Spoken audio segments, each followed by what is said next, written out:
नमस्कार दोस्तों, स्वागत है आप सभी का आपके अपने इस YouTube चैनल में। दोस्तों, पिछली वीडियो में हमने जाना था फूड इंस्पेक्टर के सिलेबस में कौन कौन से एक्ट दिए गए हैं और उसी वीडियो में मैंने आपसे कहा था कि हर एक एक्ट को लेकर हम सेपरेट वीडियो लेकर आएंगे। तो आज हम चर्चा करने वाले हैं आवश्यक वस्तु अधिनियम 1955 पर। तो पेन और कॉपी हाथ में ले लीजिए और चलिए देखते हैं कि इस एक्ट में क्या क्या दिया गया है। लेकिन उससे पहले यदि आप इस चैनल पर नए हैं तो चैनल को सब्सक्राइब कीजिए और वीडियो को एंड तक जरूर देखेगा। दोस्तों देखिए, इसमें लिखा हुआ है this act provides power to the central government to pass the order in connection with making availability of essential commodities in the country and for defence purpose. देखिए यहाँ पे क्या दिया गया है कि दिस एक्ट प्रोवाइड्स पावर, यह अधिनियम शक्ति प्रदान करता है। किसे प्रदान करता है? टू द सेंट्रल गवर्नमेंट, केंद्रीय सरकार को यह अधिनियम शक्ति प्रदान करता है। किस संबंध में? टू पास द ऑर्डर, यह आदेश पास कर सकता है कि सेंट्रल गवर्नमेंट आदेश पास कर सकता है। किस संबंध में? In connection with making availability of essential commodities in the country and for defense purpose, कि देश में और डिफेंस उद्देश्य से आवश्यक वस्तु की उपलब्धता बने रहे, इस संबंध में केंद्रीय सरकार कोई भी आदेश पारित कर सकता है। यह शक्ति यह अधिनियम केंद्रीय सरकार को प्रदान करता है। तो यह अधिनियम क्या करता है? केंद्रीय सरकार को शक्ति प्रदान करता है। ऐसा क्यों किया गया भाई? इसके पीछे का उद्देश्य क्या था? तो चलिए देखते हैं। दोस्तों, पर्याप्त मात्रा में उत्पादन, आपूर्ति, बिक्री और वितरण बने रहे। देश में आवश्यक वस्तु की पर्याप्त मात्रा में उत्पादन, आपूर्ति, बिक्री और वितरण बने रहे। किस कीमत पे? उचित मूल्य में। इसी उद्देश्य से यह अधिनियम लाया गया। देश में डिफेंस पर्पस के लिए या फिर देश में आवश्यक वस्तु की कभी भी कमी ना हो, इसी उद्देश्य से यह अधिनियम लाया गया। चलिए दोस्तों देखते हैं आगे क्या दिया है। यह अधिनियम 1 अप्रैल सन 1955 को लागू हुआ था। 1 अप्रैल सन 1955 को यह अधिनियम लागू हुआ है और यह भारतीय गणराज्य के छठे वर्ष में संसद द्वारा अधिनियमित। दोस्तों, भारत गणराज्य बना था 26 जनवरी सन 1950 को और उसके छठे वर्ष यानी कि 1955 को यह अधिनियम लागू हुआ था। यहां से डायरेक्ट क्वेश्चन बन सकता है आपका कि भारतीय गणराज्य के कौन से वर्ष में यह अधिनियम लागू हुआ था? तो इसका आंसर होगा छठे वर्ष में। दोस्तों, इस अधिनियम में कुल 16 धाराएं हैं और एक अनुसूची है। देखिए, कुल 16 धाराएं हैं और एक अनुसूची है। इसी अनुसूची में आवश्यक वस्तुओं को बताया गया है कि कौन कौन सी चीजें आवश्यक वस्तु है। चलिए देखते हैं धारा 1 क्या कहता है। संक्षिप्त नाम और विस्तार को बताता है। तो धारा 1 की उपधारा 1 यह बताता है यह अधिनियम आवश्यक वस्तु अधिनियम 1955 कहा जा सकेगा। दोस्तों, धारा 1 में कहता है कि यह अधिनियम आवश्यक वस्तु अधिनियम कहा जा सकेगा और धारा 1 की उपधारा 2 इसका विस्तार क्षेत्र संपूर्ण भारत पर है। यहां से डायरेक्ट क्वेश्चन बनता है कि आवश्यक वस्तु अधिनियम 1955 का विस्तार कहां तक है? तो संपूर्ण भारत पर इसका विस्तार है। दोस्तों, 1 अप्रैल सन 1955 को जब यह अधिनियम लागू किया गया था तो इसका विस्तार क्षेत्र संपूर्ण भारत नहीं था। तब इसका विस्तार क्षेत्र जम्मू कश्मीर के सिवाय संपूर्ण भारत दिया गया था। जम्मू कश्मीर के सिवाय इस शब्द को 15 अगस्त सन 1968 को हटाया गया और तब से इसका विस्तार संपूर्ण भारत पर है। यदि क्वेश्चन आता है कि आवश्यक वस्तु अधिनियम का विस्तार क्षेत्र कहां है, तो यहाँ पे जवाब होगा संपूर्ण भारत पर। यदि क्वेश्चन आता है कि 1 अप्रैल सन 1955 को लागू किया गया आवश्यक वस्तु अधिनियम में उसका विस्तार क्षेत्र क्या रखा गया था, तो यहाँ पे जवाब होगा जम्मू कश्मीर के सिवाय संपूर्ण भारत पर। लेकिन यहाँ पे दोनों में अंतर है। तो दोस्तों, वर्तमान में आवश्यक वस्तु अधिनियम का विस्तार क्षेत्र संपूर्ण भारत पर है। दोस्तों, अभी हमने जाना है इस अधिनियम की धारा 1 क्या कहती है। अब नजर डालते हैं कि इस अधिनियम की धारा 2 में क्या बात कही गई है। धारा 2 को भी दो उपधाराओं में बांटा गया है। धारा 2 की उपधारा 1 में परिभाषाएं दी गई है। दोस्तों यहां से सवाल आ सकता है आपसे कि इस अधिनियम में परिभाषाएं कौन सी धारा के अंतर्गत दी गई है, तो आप उसका उत्तर लिख सकते हैं धारा 2 की उपधारा 1। यहाँ पे धारा 2 की उपधारा 2 आवश्यक वस्तु के बारे में बात करता है कि आवश्यक वस्तु कौन कौन से हैं और क्या उनमें संशोधन किया जा सकता है। तो यहाँ पर आपसे सीधे सवाल किया जा सकता है कि आवश्यक वस्तु के बारे में कौन सी धारा बात करती है और इस अधिनियम में दिए गए परिभाषाएं कौन सी धारा में दी गई है। धारा 2 की उपधारा 1 का कलेक्टर को परिभाषित करता है कि कलेक्टर का अर्थ क्या होगा। दोस्तों इस अधिनियम में कलेक्टर शब्द का प्रयोग बहुत बार किया गया है, तो वह स्पष्ट करता है कि कलेक्टर से आशय क्या होगा। कलेक्टर से आशय होगा या तो स्वयं कलेक्टर या फिर अपर कलेक्टर या फिर कलेक्टर द्वारा नियुक्त एसडीओ रैंक के ऊपर का अधिकारी। एसडीओ मतलब सब डिविजनल ऑफिसर रैंक के ऊपर का अधिकारी, जिसे स्वयं कलेक्टर ने पदस्थ किया है इस पर्टिकुलर कार्य के लिए। तो यहाँ पे कलेक्टर का आशय स्वयं कलेक्टर, अपर कलेक्टर और एसडीओ ऑफिसर के ऊपर रैंक का अधिकारी। यहां से यदि आपको क्वेश्चन आया कि इस अधिनियम में दिए गए कलेक्टर शब्द से क्या आशय है, या कलेक्टर या अपर कलेक्टर या एसडीओ रैंक से ऊपर का अधिकारी या फिर उपरोक्त सभी, तो आपका जवाब होगा उपरोक्त सभी। दोस्तों उपधारा 1 खा, यह खाद्य फसलों के अंतर्गत गन्ने की फसलें भी हैं। जितने बार भी खाद्य फसलों का जिक्र होगा वहां गन्ने की फसलें भी सम्मिलित होगी। दोस्तों उपधारा 1 ग, अधिसूचित आदेश। अधिसूचित आदेश से क्या तात्पर्य है? अधिसूचित आदेश का मतलब शासकीय राजपत्र में अधिसूचित आदेश से अभिप्रेत है। यानी कि अधिसूचित आदेश का मतलब यह होगा कि राजपत्र में जो अधिसूचना दी गई है वही अधिसूचित आदेश है। दोस्तों धारा 2 की उपधारा 1 क ख ग हमने देखी है। आगे देखते हैं धारा 2 की उपधारा 1 अंगा, इसमें चीनी से क्या आशय है? दोस्तों यहाँ पे चीनी आवश्यक वस्तु में रखी गई है, तो चीनी का मतलब क्या होगा? चीनी का मतलब देखिए 90% से अधिक सुक्रोज हो, जिसमें भी 90% या 90% से अधिक सुक्रोज की मात्रा मिले, जिसमें मिश्री भी शामिल है। तो यहाँ पे चीनी से आशय क्या है? जिसमें 90% से अधिक सुक्रोज हो और जिसमें मिश्री भी शामिल हो। खंड सारी चीनी, बूरा चीनी, पीसी हुई चीनी अथवा रवे या चूर्ण के रूप में कोई भी चीनी या चीनी के अंतर्गत ही होगी। खंड सारी चीनी, बूरा चीनी, पीसी चीनी, रवे या चूर्ण के रूप में कोई भी चीनी इस चीनी के अंतर्गत आएगी। या फिर वैक्यूम पैन चीनी, जो कारखाने में होती है प्रोसेसिंग के समय, वह चीनी भी वैक्यूम पैन चीनी, और कारखाने में प्रक्रियाधीन चीनी भी चीनी के अंतर्गत आएगा। दोस्तों 2017 में एक क्वेश्चन आया था कि चीनी से क्या अभिप्राय है, जिसमें ऑप्शन था मिश्री, खंड सारी चीनी या फिर बुरा चीनी या फिर उपरोक्त तीनों। दोस्तों इसका जवाब आता उपरोक्त तीनों, क्योंकि 90% से अधिक सुक्रोज हो उसमें मिश्री भी शामिल है। खंड सारी चीनी और बुरा चीनी तो स्पष्ट रूप से दिया गया है, तो चीनी का अर्थ ये सारे चीनी से होगा। इसे आप अच्छे से करके जाइएगा, क्योंकि 2017 में यहां से एक क्वेश्चन आया हुआ है। दोस्तों यह था आवश्यक वस्तु अधिनियम की धारा 2।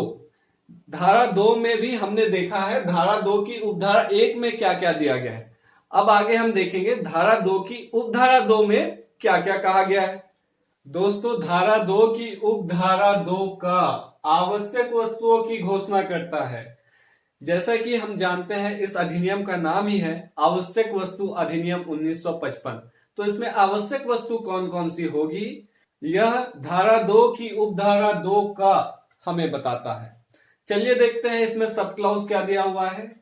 सब क्लॉज 1, आवश्यक वस्तु से आशय अनुसूची में दिए गए वस्तुओं से है। अनुसूची में दिए गए वस्तुओं से है। दोस्तों, हमने पहले पढ़ा है कि इस अधिनियम में 16 धाराएं हैं और एक अनुसूची है। यहाँ पे उसी अनुसूची की बात की जा रही है। आवश्यक वस्तु से आशय अनुसूची में दिए गए वस्तुओं से है, यानी अनुसूची में जितने भी वस्तुएं दिए गए हैं वह आवश्यक वस्तु है। दोस्तों, इसकी सब क्लॉज 2 बोलता है इस अनुसूची में संशोधन किया जा सकता है। जो अनुसूची दी गई है उसमें संशोधन किया जा सकता है। उसमें कोई भी वस्तु हम जोड़ सकते हैं या फिर कोई भी वस्तु उससे हटा सकते हैं। किसके माध्यम से? उपधारा 4 के माध्यम से। यह है उपधारा 4। इसके माध्यम से कोई भी वस्तु हम जोड़ सकते हैं और कोई भी वस्तु जो पहले से दिया गया है उसे हटा सकते हैं। दोस्तों, यहाँ पर एक सिंपल सा सवाल बन सकता है कि इस अधिनियम में आवश्यक वस्तु के संशोधन की बात कहां पर कही गई है। तो दोस्तों, यह धारा 2 की उपधारा 2 का में बात कही गई है कि इस अनुसूची में संशोधन किया जा सकता है। चलिए आगे देखते हैं। सब क्लॉज 3 बोलता है उपधारा 2 के अंतर्गत जोड़ी गई कोई भी वस्तु 6 माह तक आवश्यक वस्तु समझी जाएगी। दोस्तों, संशोधन करके अनुसूची में बाद में जोड़ी गई कोई भी वस्तु अधिकतम 6 माह तक आवश्यक वस्तु समझी जाएगी। लेकिन केंद्रीय सरकार चाहे तो इस अवधि को बढ़ा भी सकती है। दोस्तों, यहां पर भी एक सवाल बन सकता है कि बाद में आवश्यक वस्तु जो संशोधन करके जोड़ी गई है अधिकतम कितने माह तक, अधिकतम कितने समय तक वह आवश्यक वस्तु मानी जाएगी। तो यहाँ पे आपका उत्तर होगा अधिकतम 6 माह तक। लेकिन केंद्रीय सरकार चाहे तो इस अवधि को बढ़ा भी सकती है। देखते हैं सब क्लॉज 4 क्या बोलता है। यह बताता है संसद को संविधान की 7वीं अनुसूची की 3री सूची में प्रविष्टि 33 के आधार पर विधि बनाने की शक्ति है। इस आवश्यक वस्तु की अनुसूची में हम संशोधन किस माध्यम से कर सकते हैं? 7वीं अनुसूची की 3री सूची में एंट्री नंबर 33। दोस्तों, 7वीं अनुसूची संघ सूची, राज्य सूची और समवर्ती सूची की बात करता है। इसी में समवर्ती सूची की 33 नंबर प्रविष्टि एंट्री 33 के माध्यम से हम संशोधन कर सकते हैं। तो यहां भी सवाल आ सकता है कि इसके आवश्यक वस्तुओं में संशोधन किस आधार पे केंद्र सरकार या संसद कर सकती है। तो संसद 7वीं अनुसूची के 3री सूची में एंट्री नंबर 33 के आधार पे आवश्यक वस्तुओं में संशोधन कर सकती है। उसमें कोई भी वस्तु जोड़ सकती है और कोई भी वस्तु जो पहले से दी गई है उसको हटा सकती है। उदाहरण के रूप में अभी मार्च 2020 में जब कोरोना आया था तो हैंड सैनिटाइजर और मास्क को केंद्रीय सरकार ने आवश्यक वस्तु घोषित किया था। तो वो इसी माध्यम से किया था। 7वीं अनुसूची के माध्यम से ही उन्होंने हैंड सैनिटाइजर और मास्क को आवश्यक वस्तु के रूप में घोषित किया था। दोस्तों, सब क्लॉज 5 क्या कहता है? उपधारा 2 के अंतर्गत जारी की गई प्रत्येक अधिसूचना के पश्चात यथाशीघ्र संसद के दोनों सदनों के समक्ष रखी जाएगी। दोस्तों, हमने परिभाषा में देखा है कि अधिसूचना का मतलब क्या है। अधिसूचना जिसका मतलब भारतीय राजपत्र में जो सरकारी राजपत्र होता है उसमें हम नोटिफिकेशन जारी करके उसे आवश्यक वस्तु के रूप में जोड़ सकते हैं।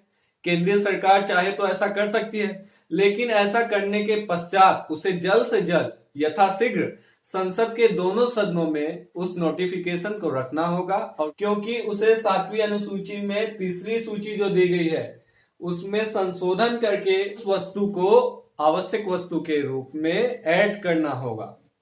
तो दोस्तों, हमने जाना है धारा 2 के उपधारा 2 का में कौन कौन सी बात की गई है, जिसमें आवश्यक वस्तु से तात्पर्य क्या है दिया गया है। आवश्यक वस्तु में संशोधन किया जा सकता है यह दिया गया है। आवश्यक वस्तु को अधिकतम कितने माह तक आवश्यक वस्तु समझा जाए इसका ज्ञान हमको यहां से मिलता है। दोस्तों, कोई भी आवश्यक वस्तु को संशोधन किस प्रकार किया जा सकता है इसकी बात यहाँ पे मिलती है। तो इस प्रकार हम आवश्यक वस्तु अधिनियम की धारा 2 को कंप्लीट करते हैं। दोस्तों, धारा 2 के उपधारा 2 का में हमने आवश्यक वस्तुओं के बारे में देखा है कि अनुसूची में जो वस्तुएं लिखी गई है वही आवश्यक वस्तुएं हैं। चलिए नजर डालते हैं अनुसूची में कौन कौन सी वस्तुएं दी गई है। अनुसूची में आवश्यक वस्तुएं दी गई है, जिसमें से पहला है औषधि। अब औषधि से क्या तात्पर्य है, तो यहाँ पे औषधि का अर्थ औषधि और प्रसाधन सामग्री 1940 का जो एक्ट है उसकी धारा 3 में जो औषधि बताई गई है उन्हीं औषधि से यहाँ पे तात्पर्य है। औषधि मतलब सभी औषधि नहीं, जो 1940 की यह अधिनियम है उसकी धारा 3 में जो लिखी गई है वही औषधि। यहाँ पे दूसरा आवश्यक वस्तु है उर्वरक। उर्वरक किस टाइप का, कार्बनिक, अकार्बनिक और मिश्रित, यानी कार्बनिक और अकार्बनिक दोनों मिलाकर जो मिश्रित बना। तीसरे नंबर पे है खाद्य पदार्थ। दोस्तों, खाद्य पदार्थ में खाद्य, तिलहन और तेल ये तीनों शामिल होंगे। चौथे नंबर पे है पूर्णतया कपास से बने अट्टू सूत। पूर्णतः कपास से बने जिसमें मिलावट ना हो। पांचवें नंबर पे है पेट्रोलियम और पेट्रोलियम उत्पाद। छठवां है कच्चा जूट और जूट टेक्सटाइल। दोस्तों, यहाँ पे कच्चा जूट और जूट टेक्सटाइल दोनों को सम्मिलित किया गया है। कच्चा जूट और जूट टेक्सटाइल दोनों आवश्यक वस्तु है। सातवें नंबर पे है, सातवें का सब क्लॉज ए, खाद्य फसलों के बीज और फलों तथा वनस्पतियों के बीज। इसमें खाद्य फसलों के बीज और फलों तथा वनस्पतियों के बीज भी आवश्यक वस्तुओं में रखे गए हैं। सब क्लॉज बी बोलता है पशु चारे के बीज, पशुओं का जो आहार है उसके बीज भी इसके अंतर्गत आएंगे। फिर है तीसरे नंबर पे जूट बीज। सब क्लॉज सी में है जूट बीज। सब क्लॉज डी कपास बीज। कपास नहीं कहा जा रहा है, कपास का बीज। कपास का बीज आवश्यक वस्तुओं में सम्मिलित है। और दूसरी जगह क्या है, पूर्णतः कपास से बने अट्टू के सूत, अट्टू सूत। यहाँ पे कपास का मतलब है कपास के बीज या फिर कपास से, पूर्णतः कपास से बने अट्टू सूत। अनुसूची में दिए गए जितने भी वस्तुएं हैं आपको रटे हुए होने चाहिए। यहां से सवाल सीधे आते हैं।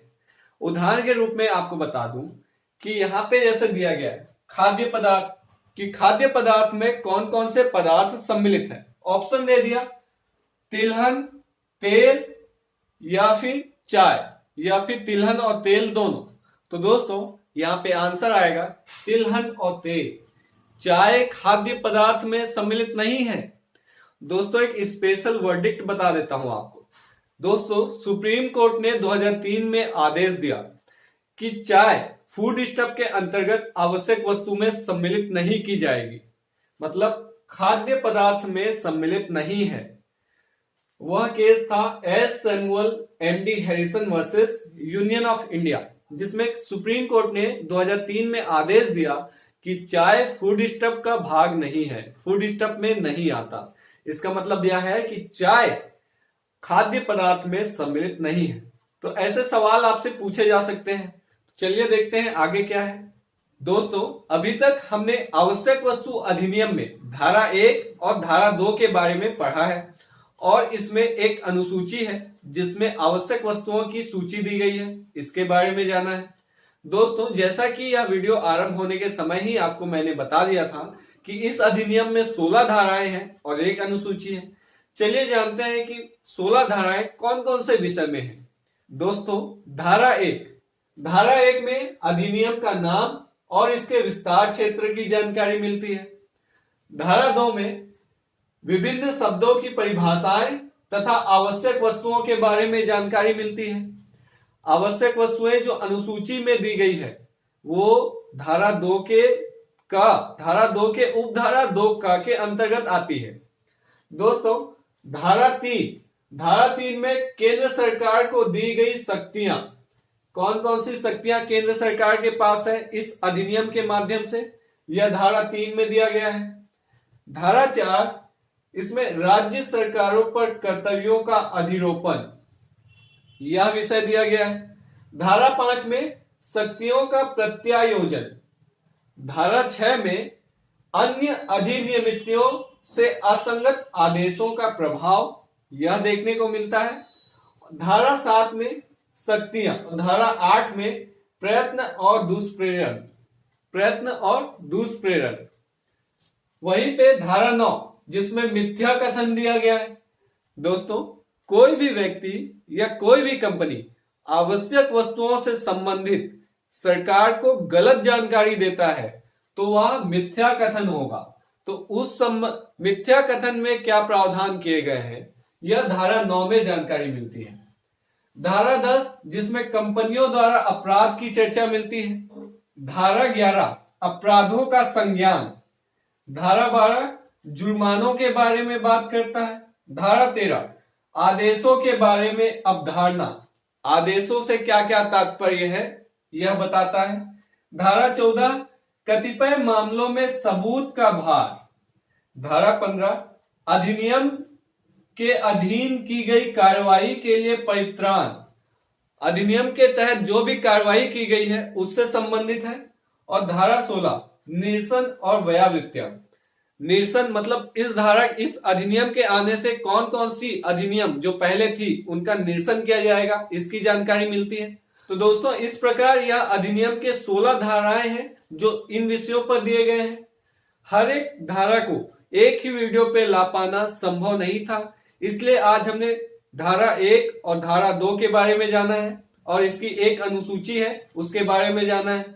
दोस्तों, यदि आप चाहते हैं कि बाकी के सभी धाराओं पर हम वीडियो बनाएं तो आपको कमेंट बॉक्स पे हमको लिखकर बताना होगा। जितने अधिक कमेंट आएंगे उतनी जल्दी हम यह प्रयास करेंगे कि ये सभी धाराओं पर आपको वीडियो लाकर दे पाए। वीडियो एंड करने से पहले दोस्तों 2017 में जो सवाल आए थे उसके कुछ अंश आपको दिखाना चाहते हैं, चलिए देखते हैं। 2017 में यह क्वेश्चन आए थे, चलिए देखते हैं क्या क्वेश्चन थे। क्वेश्चन नंबर पहला है, आवश्यक वस्तु अधिनियम 1955 की धारा 2 में चीनी से अभिप्रेत है। दोस्तों, जब हम धारा 2 पढ़ रहे थे परिभाषाओं में तो चीनी से क्या आशय है हमने देखा था। इसके ऑप्शन में है किसी भी प्रकार की चीनी जिसमें मिश्री शामिल है, खांडसारी चीनी, बूरा चीनी या पीसी हुई चीनी। तीसरे में है वैक्यूम पैन चीनी, कारखाने में प्रक्रियाधीन चीनी। और डी है उपरोक्त सभी। दोस्तों, जब हम धारा 2 पढ़ रहे थे तो चीनी से क्या आशय है हमने देखा था। यहां पे ऑप्शन आएगा उपरोक्त सभी। दूसरा क्वेश्चन है, आवश्यक वस्तु अधिनियम 1955 के अंतर्गत आवश्यक वस्तु की परिभाषा में अन्य वस्तुओं को शामिल किया जा सकता है।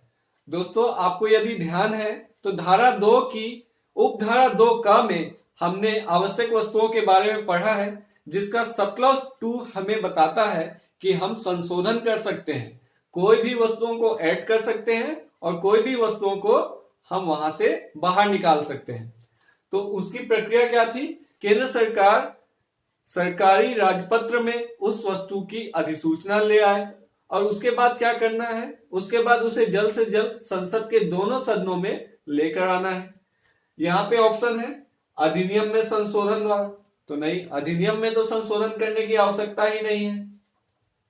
राज्य सरकार की अधिसूचना के द्वारा, तो दोस्तों हमने पहले ही देखा है कि अधिनियम केंद्र सरकार को शक्ति प्रदान करता है, राज्य सरकार को नहीं। यहाँ पे है केंद्र सरकार द्वारा अधिसूचना जारी करके, तो जी हाँ, केंद्र सरकार द्वारा अधिसूचना जारी करके हम कोई भी वस्तु को इस अधिनियम में सम्मिलित कर सकते हैं, लेकिन उसके बाद हमें जल्द से जल्द क्या करना होगा, संसद के दोनों सदनों में लेकर आना होगा अनुसूची में संशोधन के द्वारा। तो दोस्तों इसके लिए क्या करना पड़ेगा, इसके लिए पहले सरकार द्वारा अधिसूचना जारी करना पड़ेगा, उसके बाद की यह प्रक्रिया है। इसमें क्वेश्चन है कि परिभाषा में अन्य वस्तुओं को शामिल किया जा सकता है। जी हाँ, शामिल केंद्र सरकार की अधिसूचना द्वारा किया जा सकता है। तो दोस्तों यह 2 क्वेश्चन थे जो 2017 में आए थे और आज हमने धारा 1 और 2 पढ़े हैं, तो यह दोनों धारा 1 और 2 से संबंधित है, इसलिए यह क्वेश्चन हमने देखा। तो दोस्तों यदि यह वीडियो आपको अच्छी लगी हो तो वीडियो को लाइक कीजिए, चैनल को सब्सक्राइब कीजिए और बेल आइकन को प्रेस कीजिए। तो मिलते हैं अपने नेक्स्ट वीडियो में।